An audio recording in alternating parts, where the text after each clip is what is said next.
Greetings, folks. Welcome back to my little corner of the library. Today on the show, we're going to be discussing one of the most influential travel guidebooks in all of history.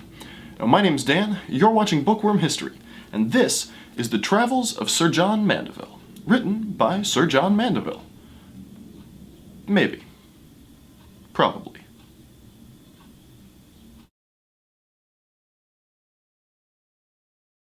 The Travels of Sir John Mandeville first saw the light of day in the mid-13th century, and states in the introduction that it's intended as a guidebook for pilgrims venturing to the Holy Land. Unfortunately, most of the guidebook information is wildly out of date.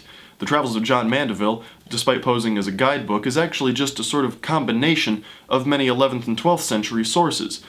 Mandeville ripped pieces from one source, bits from another, and put them together in a big melting pot in one continuous narrative. A storyteller at heart, Mandeville quickly leaves the guidebook behind and starts spinning tales.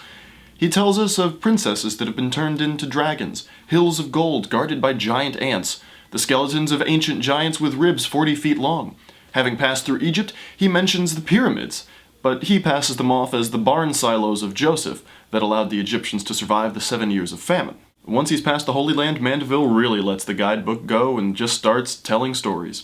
He tells of all sorts of races with a single giant foot that they can hold over their heads to shade them from the sun, of races with animal heads rather than human heads, of races with no heads at all and their face simply in the middle of their chest. As he continues east, he meets with the Great Khan and describes his lands, and continuing further east still, meets with the mythical king Prester John himself, and describes his realm as well. Continuing even further east, he reaches the borders of earthly paradise, the Garden of Eden itself, although he says he did not actually make it into the garden. As Mandeville writes, "Of paradise I cannot properly speak, for I was not there.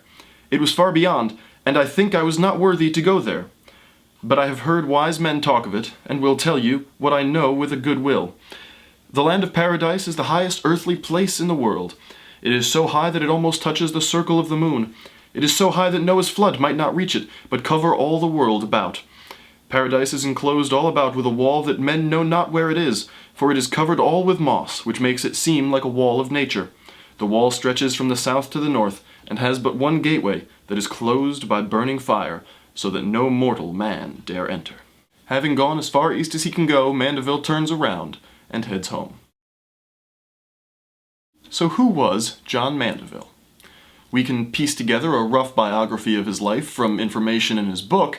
He says that he was born in St. Albans, an English town, and that in 1332, or 1322, depending on the manuscript you're looking at, he set out on his world travels.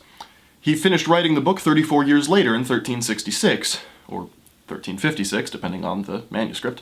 Now, there was a tomb of Mandeville in Liège, Belgium, that said he was a practitioner of medicine who died on November 17th, 1372. The tomb itself was destroyed during the French Revolution, but we do have records of its existence. So was he Belgian or was he English? The information we have on him from Belgium comes from a single source, a man named Jean d'Outremouse. Now, d'Outremouse was a writer and notary who, in November of 1372, writes that he was summoned to the deathbed of a man named Jean de Bourgogne. Outremouse would write that there came from the dying man a confession, that he was, in fact, Master Jean de Mandeville, Knight, Count of Montfort in England, having had the misfortune to kill in his country a count whom he did not name. He obliged himself to traverse the 3 parts of the world. Although he was a man of distinguished nobility, he preferred to keep himself hidden. For the rest, he was a great naturalist, a profound philosopher and astrologer, to which he added, in particular, a singular knowledge of medicine." Now, to say that Outremouse had no dog in this fight would be a little bit naive. Outremouse was a writer himself, who would later go on to write a very lengthy world history. He would also translate Mandeville's work into the local dialect in Liège, although he would add a significant amount of new material himself. So it's entirely possible that saying that Mandeville had died in Belgium was simply a hometown attempt to claim him as their own. So was Mandeville an Englishman who later moved to Belgium? Was he always Belgian? We don't really know. We don't really know that he existed at all. It seems plausible that the narrative is true, that he was born in England, killed a man, traveled the world, and eventually settled in Belgium to write his tales and died in 1372, although all the evidence we have seems a bit skewed and comes mostly from either Mandeville himself in his own book, or Outremouse, who was certainly trying to promote his own works. Now, based on events described within the Travels of John Mandeville, we can say fairly definitively that it was written after 1360, which would seem to jive with the 1366 date that Mandeville gives for when he finished his narrative. Now, while there is no original manuscript known to survive, we do have a very early copy from 1371.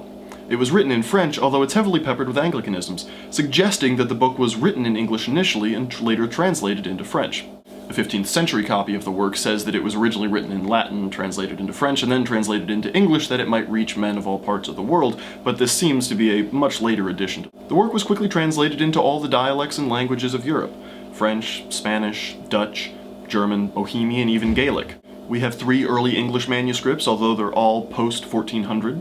But to give something of an indication of how popular Mandeville's work was, we do have over 300 surviving manuscript versions of the Travels of John Mandeville, as opposed to only 77 of Marco Polo. Now, all of this is in an age pre-Gutenberg, so that should give you some sort of indication of just exactly how much this work spread. The work would inspire the imaginations of generations to come, causing them to go and seek out places across the sea, and gradually filling in the edges of the map. It's a fun read, fairly quick.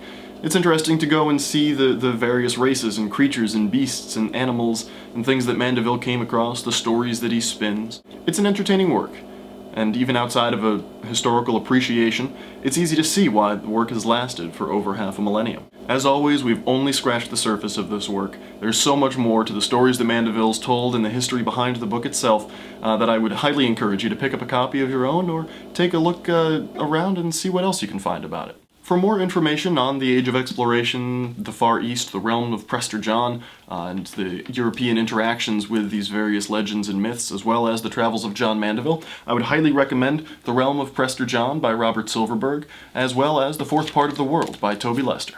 Both excellent books, very well researched, and they have a lot of good information about this area of history. Well, that's all we've got for you today. I hope you enjoyed it. Be sure to hit that subscribe button on your way out. Enjoy the rest of your day. Thanks for stopping by.